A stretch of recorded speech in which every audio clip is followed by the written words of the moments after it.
ශයිල් baby YouTube channel එකට ඔයාලා සාදරයෙන් පිළිගන්නවා. ඔයාලට මම අද කියලා දෙන්නේ කැල්සියම් බහුල ආහාරයක් වන හාල් මැස්සෝ කුඩු එක හදාගන්නේ කොහොමද කියලා. චූටි බබාලගේ දත් ඇවිත් හපල කන කාලේ එනකන් හාල් මැස්සෝ කන්න බෑනේ. ඒ වුණාට මේ හාල් මැස්සෝ කුඩු එක බබාගේ කෑම එක හදන වෙලාවට දාන්න පුළුවන්. වීඩියෝ එකේ නම් ඔන්න හදන විදිය යනවා.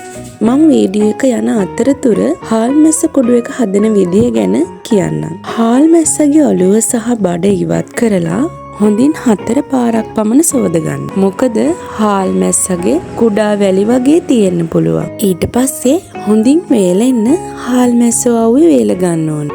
හොඳින් වේලුණු පසු කබලක හොඳින් බැද ගන්න ඕනේ. බැදගත් හාල් මැස්සගේ කට්ට ඉවත් කර හෝ නැතුව බෙන්ඩ කරලා හලා ගන්න. දෙපාරක් වගේ හලා ගන්න. මේ විදිහට තමයි බබාට දෙන හාල් මැස්සන් කුඩු එක හදන්නේ. වීඩියෝ එක හොඳයි නම් දිගටම අපිත් එක්ක රැඳිලා ඉන්න.